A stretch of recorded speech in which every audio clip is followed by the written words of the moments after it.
Muchas veces hemos oído decir, cuando una persona utilizaba alguna palabra del lunfardo, escuchar que alguien decía: mirá, está hablando en lunfardo, o está hablando en el dialecto lunfardo, o está hablando en el idioma lunfardo. Es más, yo recién, sin querer, en el video anterior, cometí un fallido a ese respecto y también hablé del lunfardo como un idioma. Pero vamos a tratar de aclarar qué cosa es el lunfardo y para ello descartar qué cosa no es el lunfardo. Entre las primeras cosas que el lunfardo no es que no es un idioma. Por la sencilla razón que un idioma e incluso un dialecto está, mejor dicho, posee elementos de sintaxis propia. Entiéndase por sintaxis todas aquellas cosas, aquellos elementos que permiten la relación entre las palabras para poder ser entendidas. El lunfardo no posee eso, son palabras sueltas que provienen de otras jergas o de otros vocabularios y que se incorporan a la lengua de los argentinos. Por ejemplo, ¿por qué tampoco es un dialecto? Muchas de las formas dialectales de Italia, de donde se nutrió mucho el lunfardo, del dialecto genovés, el piamontés, el veneciano, el romanesco, romano, el napolitano, el milanés. De todos esos dialectos el lunfardo tomó palabras, pero esos dialectos tienen en su constitución, en su habla, una sintaxis propia que lo diferencia del idioma italiano. El lunfardo no. Y vamos a poner un ejemplo bastante práctico para que entendamos de qué se trata.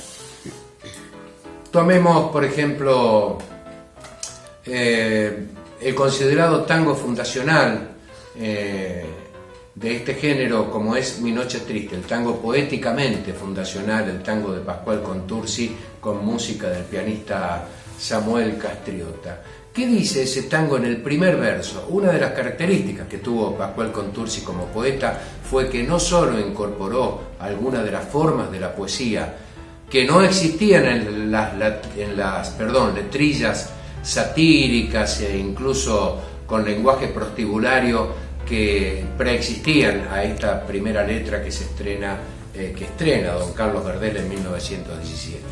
¿Qué cosa dice en ese primer verso? Percanta que me amuraste en lo mejor de mi vida.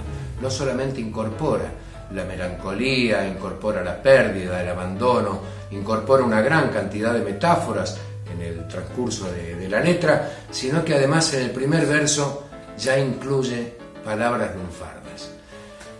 Percanta significa mujer y amurar significa dejar abandonado o dejar esperando a alguien.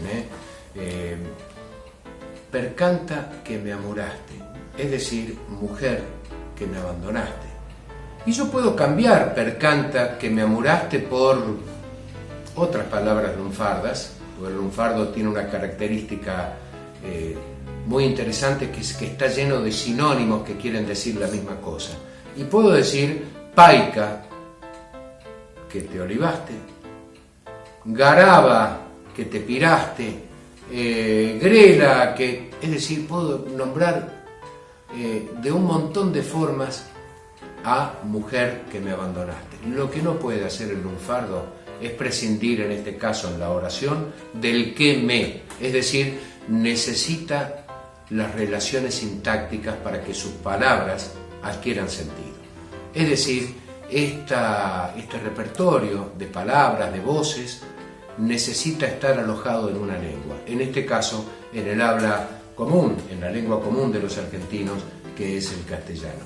Esto es lo que diferencia al lunfardo de los idiomas o de los dialectos. Es más, lo diferencia incluso de jergas como la germanía, como el furbesco de la Germanía española, el furbesco o el idioma o el lenguaje del hampa italiano, el famoso jergo, o también del argótico francés o el jargón, que era la lengua de los mendigos allá por el medioevo, de los mendigos y de los ladrones.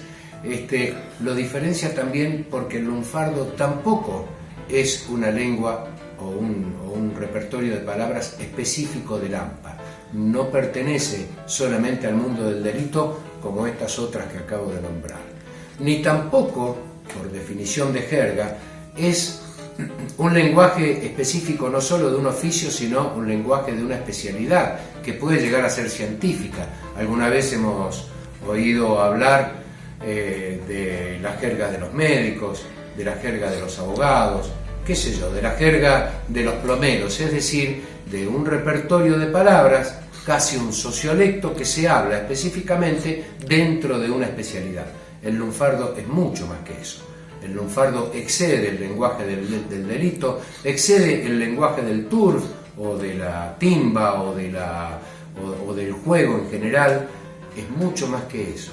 Por eso es que uno lo tiene que definir como un conjunto de palabras de diverso origen, que ya vamos a ir explicando en los videos sucesivos, que necesitan habitar en una lengua para ser entendidos. En el próximo video nos vamos a ocupar de un poco los orígenes del lunfardo y cómo deriva en la cancionística argentina o en la canción porteña, es decir, en el tango.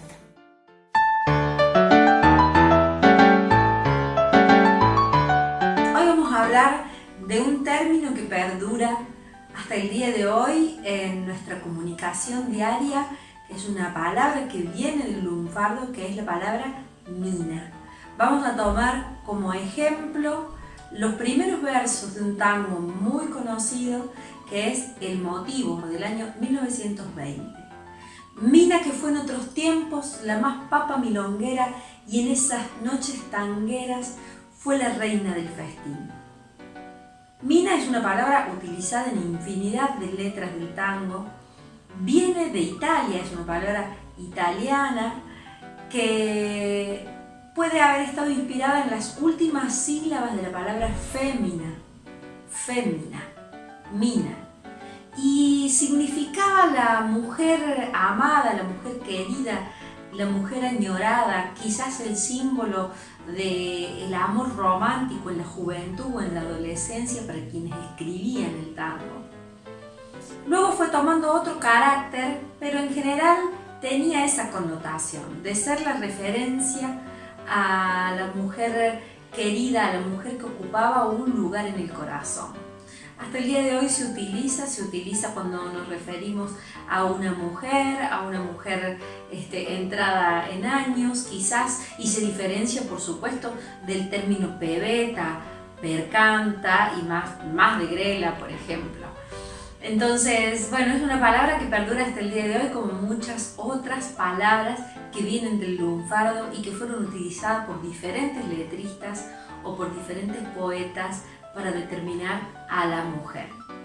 Mina, que fue en otros tiempos la más papa milonguera, y en esas noches tangueras fue la reina del festín.